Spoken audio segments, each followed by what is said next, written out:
భారతదేశ పౌరుడనైన నేను పౌరులు సమూహాలు సంస్థలు లేదా పౌర సంస్థల మధ్య ప్రతి వివాదం శాంతియుత మార్గాల ద్వారా పరిష్కరించబడాలని నాగరిక సమాజం యొక్క సార్వత్రిక సూత్రంపై విశ్వాసాన్ని ధృవీకరిస్తూ దేశం యొక్క సమగ్రత మరియు ఐక్యతకు పెరుగుతున్న ప్రమాదం దృష్ట్యా దాదాపుగా 20 ఏళ్ళ నుంచి మాకు పరిచయాలు ఉన్నాయి. సో ప్రాక్టికల్ గా ఉంటుంది. ఏ సలహా ఇచ్చినా ఏ మాట్లాడినా కూడా ఈయన ప్రాక్టికల్ గా మాట్లాడతారు. అక్కడ ఎక్కడ భేషజాలు ఉండవు. నేను గొప్ప, నేను చిన్న, ఎదుటివాడు చిన్న అనేది ఫీలింగ్స్ ఉండవు. ఫ్రీగా హాయిగా మాట్లాడతారు. సో ఎందుకంటే నా కూతురును కౌన్సిలింగ్ కూడా ఆయన దగ్గర పంపించాను. She was very much confusion అనమాట. జనరల్ మెడిసిన్ తీసుకోవాలా, పీడియాట్రిక్స్ తీసుకోవాలా. అప్పుడు నేను సార్ గారు పంపించి, సార్ని అబ్జర్వ్ చేయమని నీకు తెలుస్తుంది కరెక్ట్గా, he will give best suggestion.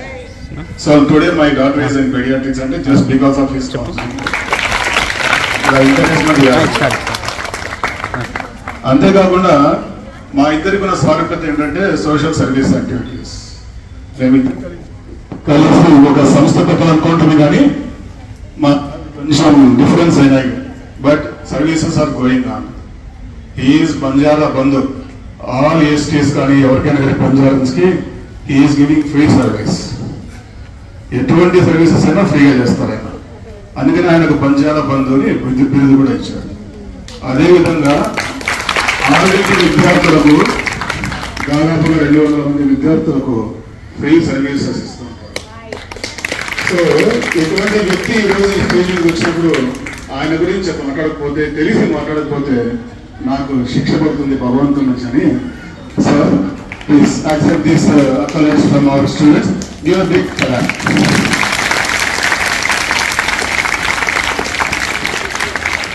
So now I request Madan sir to speak on the occasion. సందర్భంగా నెహ్రూ యువ కేంద్ర ఆధ్వర్యం మరియు అలాగే junior college, girls junior college వారి సహకారంతో ఇక్కడికి చేసిన మరియు వేదికపై ఉన్న ప్రిన్సిపల్ గారికి, నియోజకవర్గ అధ్యక్షులకి, అలాగే నియోజకవర్గ అధ్యక్షులకి, అలాగే మిగతా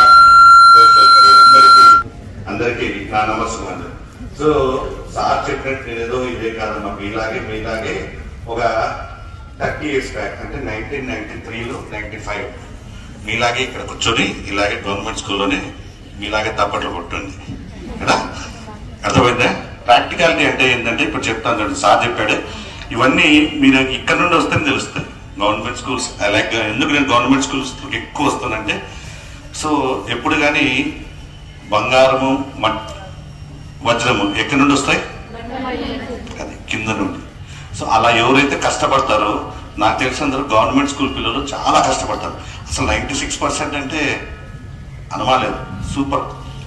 అర్థమైందా? మన స్కోరింగ్ మన స్కూల్స్ నుండి 96%, 96%, 97, 95, హెచ్ఈసీలో 95% అనేది సూపర్. సో మీ కృషి ఎంత ఉందో ఆ టీచర్లకు కూడా నిజంగా అభినందన తెలపండి. ఒక గవర్నమెంట్ స్కూల్ కాలేజ్లో మనకి ఇంత బాగా చిన్న చూపు ఉండేది గవర్నమెంట్ స్కూల్లో చదవడం. మీకు విషయం తెలుసులేదు, మోస్ట్ ఆఫ్ ది సీఎం ఆఫీస్లో పనిచేసే పెద్ద పెద్ద ఐఏఎస్లు, ఐపీఎస్లు ఏ కార్పొరేట్ స్కూల్లో చదివినోళ్ళు కాదు, గవర్నమెంట్ స్కూల్లో చదివినోళ్ళు. వెళ్ళి కావాలంటే ఎంక్వైరీ చేసుకోండి. ఇంకో విషయం ఏంటంటే, ఈ యువతకి ఎందుకు ఇంత ప్రాధాన్యం ఇచ్చినారు, ఇవి ఎందుకు చేయాలా? అంతే కదా. ఏం మన పాటికి మనం ఈరోజు ఊరికి డే చేసేసి ఒక దండేసి వెళ్ళిపోవచ్చు కదా. ఇక్కడే కానీ ఒక దేశ భవిష్యత్తు కానీ ఏదైనా సమాజం కానీ ఎవరి మీద ఆధారపడి ఉంటుందంటే రాబోయే యువత మీద. ఆ యువత ప్రవర్తన అనేది ఎలా ఉంటుందంటే 10th క్లాస్ నుండి ఈ డిగ్రీ పీరియడ్ అనేది చాలా చాలా క్రూషియల్. మనము బాగుపడాలన్నా, చెడిపోవాలన్నా, తొందరగా మార్పు కావాలన్నా ఏదంటే ఓన్లీ ఒకటి ఏదంటే ఈ యూత్ స్టేజ్, యంగ్ ఈ ఏజ్లో. అందుకే వీళ్ళ ఉద్దేశం ఏంటంటే యువత పెడదావన పట్టుకోకుండా వాళ్ళలో ఉన్న టాలెంట్స్, వాళ్ళలో ఏ ఉన్నాయో అవి ఎంకరేజ్ చేసేదానికి ముఖ్య ఉద్దేశమే ఈ ఎన్వైకే ఉద్దేశము. అలాగే ఇలాంటి ప్రోగ్రాంలు పెట్టడానికి మీలో ఉన్న ఎక్స్ట్రా యాక్టివిటీస్, చదువుతో పాటు ఇంకా మీకు అలాంటి అన్ని రకాల కళలు, మీలో ఉన్న కళల్ని బయటికి తీసే ఉద్దేశమే ఇలాంటి ఎన్వైకే వాళ్ళు ఈరోజు నిర్వహిస్తున్న మీ పరీక్షలు కావాలంటే ఎస్ఏ రైటింగ్స్, ఆర్ట్ అన్ని జరుగుతున్నాయి కదా, అవన్నిటి ఉద్దేశం అది. అలాగే ఇప్పుడు ఒక మంచి మాట చెప్పారు సార్, మై డ్రీమ్ అని, కరెక్టేనా? సో డ్రీమ్, మనము కళలు కనడము, కళను సాకారం చేసుకునేదానికి అదే విధంగా కష్టపడాలి. మనం మంచి డ్రీమ్ చేసేది ఏది, నేను మెడిసిన్ చదవాలా. సో దానికోసం ఎలా చదవాలి, ఏం చదవాలి, ఎంత చదవాలి, ఎట్లా పోవాలి, చదవాలా. అమ్మాయి చెప్పింది తస్లీమేనా, కరెక్టేనా? సో అమ్మాయి మాకు తెలుసు ఎలా అనేది, అది తెలుసు. సేమ్ అదే విషయంలో సార్ వాళ్ళ అమ్మాయి కూడా, మీకు తెలుసు కదా, సారే మంచి కౌన్సిలింగ్, ప్రశాంత్ సార్ మంచి కౌన్సిలర్ తెలుసు కదా, మొత్తం అందరు పోతారు. సో నేనేం చేయలేదు, జస్ట్ మా సార్ మాతో ఉన్న అనుబంధంతో అమ్మాయి వచ్చి అడిగింది ఏది బాగుంటుంది అని. చూసేదానికి మెడిసిన్ అనేది బయట నుండి బాగా కనిపించడం చాలా కష్టమైంది. అమ్మాయి చెప్పాను, ఏ ప్రపంచంలో ఏది సక్సెస్ కానీ సులువుగా రాదు, కష్టపడతారు. కానీ కష్టాన్ని కూడా ఎవరైతే మనకు కావాల్సిందని కష్టాన్ని కూడా ఇష్టంతో చేస్తారో వాళ్ళకి ఆ కష్టం పెద్ద కనిపించదు. నేను చెప్తాను చూడండి, ఇప్పుడు మేడం చెప్తుంది, ఈరోజు హోంవర్క్ క్లాస్కి రా, నువ్వు రోజుకి 20 గంటలు చదవాలని. అది 20 గంటలు ప్రొఫెసర్ చెప్పాడు అనుకోండి, వీడేందరూ 20 గంటలు చదువుతుంది అంటాడు, మనం ఎప్పుడు నిద్రపోయింది, మనం ఎప్పుడు ఎంజాయ్ చేసేదండి. అదే నీకు ఇష్టంగా నేను డాక్టర్ కావాలి ఎట్టదికి చదవాలనుకుంటా అనుకో, ఆ 20 గంటలు మేల్కొన్నట్టు, అసలు నువ్వు 20 గంటలు చదివినట్టు కూడా అనిపించదు.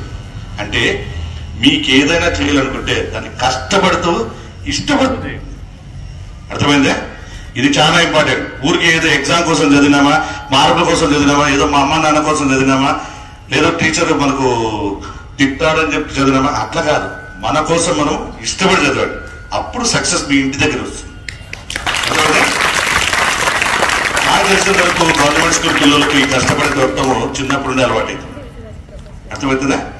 కాబట్టి బాగా ఇష్టపడితే ఎవరైతే చదువుతారో వాళ్ళు ఖచ్చితంగా సక్సెస్ ను సాధిస్తారు. అయినా మీకు సబ్జెక్ట్ గురించి మేడం చెప్పేసింది, జనతంత్ర సిలబస్ అంతా మేడం లాడే గురించి మొత్తం చెప్పేసింది కాబట్టి నేను ఇంతవరకు చెప్పగలను. ఇంకొక ముఖ్య విషయం, అమ్మాయిలు ఒక్కటి మెడిసిన్ ఎట్లా, డాక్టర్ని కదా, దానికి సంబంధించి చెప్పాలి కదా. సో అది ఖచ్చితంగా చెప్తాను. ఇండియాలో ఈ యంగ్ పిల్లల్లో ఎక్కువ మంది ప్రాబ్లం ఫేస్ చేసేది మనకు తెలుసు కదా, ఒకటి ప్రాబ్లం, ఈ టైంలో మెన్సెస్ స్టార్ట్ అవుతాయి, దానివల్ల ఫేస్ చేస్తుంటారు అందరూ. సో ఇదేదో పెద్ద భయంకరమైనది కాదమ్మా. ఇంతకుముందు మేము ఇదే క్యాంప్ జరిపినాం మన గర్ల్స్ స్కూల్లోనే, ఒక 10 years బ్యాక్ కదా. కరోనా వల్ల కొద్దిగా డిస్టర్బ్ అయ్యా, కానీ ఏం కాదు, ఈ అందరి గర్ల్స్కి వచ్చి కామన్ ప్రాబ్లం, దీని గురించి భయపడాల్సిన అవసరం లేదు. ఇది మీకు మీ 45 years 50 years వరకు కూడా మీతోనే ఉంటుంది, ఏదో ఒక రోజుతో పోయేది కాదు. అర్థమైందా? దీంట్లో మెయిన్ ప్రాబ్లం ఎక్కడ వస్తుందంటే, ఏదైనా బ్లీడింగ్ ఎక్కువైనా లేదా కడుపు నొప్పి అయినా చాలా భయపడతాం. ఏం భయపడాల్సిన అవసరం లేదు, ఆ 3 days ఉంటుంది, అక్కడే మీ పవర్ అనేది తెలుస్తుంది. అర్థమైందా? ఆ 3 రోజులు జాగ్రత్తగా ఉండి చిన్న కడుపు నొప్పి టాబ్లెట్ వేసుకుంటే సరిపోతుంది. ఫస్ట్ కొన్ని రోజులు ఒక 3-4 years మనకు కొత్త పద్ధతి కదా, అలవాటు అయితే కొద్దిగా ఇబ్బంది పడుతుంది. అప్పుడు మీరు ధైర్యంగా ఉన్నారా, భయపడాల్సిన అవసరం లేదు. అర్థమైందా? ఈ ఒక్క యంగ్ గర్ల్స్ లో వచ్చే ఏకైక ప్రాబ్లం ఇది ఒక్కటే. దీనివల్ల అనీమియా అనేది వస్తుంది, రక్తహీనత చాలా మంది. అందుకే అమ్మాయిలు బాగా ఫుడ్ తీసుకోవాలి, బాగా రక్తం ఎక్కువ వచ్చే ఆహార పదార్థాలు లేదు. బైపీసీ స్టూడెంట్స్, ఐరన్ కంటెంట్ దీంట్లో ఎక్కువ ఉంటుంది. ఫుడ్, క్యారెట్ లో విటమిన్ ఏ ఉంటుంది, నెక్స్ట్ పపాయాలో వేరే ఉంటుంది. ఓకే, ఫ్రూట్స్ తినొచ్చు. ఇంకా beetroot, very good, super. Beetroot కిస్మిస్ అంటారు, ఎండు ద్రాక్ష, పొమగ్రనేట్, బాదం, ఓకే, ఎన్ని డ్రై ఫ్రూట్స్. ఇంకా అసలు beetroot is excellent, no doubt. Beetroot juice తాగాలి. డ్రాగన్ ఫ్రూట్ మనం పుట్టింది ఇండియాలో, మనకు లేవు అవన్నీ. డ్రాగన్ ఫ్రూట్స్ అవేవో కొత్త ఇంకోటి వచ్చింది. కివీ ఫ్రూట్లు మనమే కాదు, మనకు చాలా ఫ్రూట్స్ ఉంటాయి. ఇంకా ఎగ్గమ్మా, కోడిగుడ్డు, ఆకుకూరలు, డ్రై ఫ్రూట్స్, ఈ 3. అందుకే కదా స్కూల్స్ లో ఇచ్చేది. మనం స్కూల్స్ లో చిక్కీ ఎందుకు ఇస్తాం తెలిసిన? బెల్లము చిక్కీలో దాంట్లో ఇవి ఉంటాయి. ఐరన్ కంటెంట్ చిక్కీలో హైగా చాలా బాగుంటుంది, అందుకే స్కూల్స్ లో పిల్లలకి ఇచ్చేది. సో మీరు చేయాల్సింది ఏమంటే ఈ యంగేజ్ లో ఎవరైతే బాగా ఈ ఫుడ్ బాగా తింటారో వాళ్ళకి బ్రెయిన్ యాక్టివ్ అవుతుంది. గుర్తుపెట్టుకోండి, ఎప్పుడైతే ఐరన్ కంటెంట్ తక్కువ అవుతుందో నీరసం వస్తుంది, మనకు అలసట ఎక్కువ ఉంటుంది, తొందరగా మనం అలసిపోతాము, తొందరగా కోపాలు కూడా వస్తాయి. ఎవరికైతే ఐరన్ కంటెంట్ తక్కువ ఉంటుందో, అందుకే అమ్మాయిలో కోపం ఎక్కువ తెలుసా, దీనివల్లనే. సో అందుకే ఎవరైనా కోపడుతుంటే వాళ్ళకి చిక్కి ఇచ్చేసేది. సో ఎవరైతే ఎక్కువ మీరు అయితే ఈ వయసులో ఈ ఫుడ్ మీద కాన్సన్ట్రేట్ చేస్తే ఆటోమేటిక్ గా బ్రెయిన్ అనేది యాక్టివ్ అవుతుంది. అలాగే ఈ అవకాశాన్ని ఇచ్చిన పెద్దలందరికీ, అలాగే శ్రీనివాస్ గారికి, ప్రిన్సిపల్ గారికి, మరి ప్రశాంత్ సార్కి, మేడం గారికి, మరియు మీకందరికీ, అలాగే ఉపాధ్యాయులందరికీ మనస్ఫూర్తిగా ధన్యవాదాలు తెలియజేస్తున్నాం. తస్లీం పాపం నోట్ చేసుకుంటాం, మేము చూసుకుంటాలి మేడం. Thank you.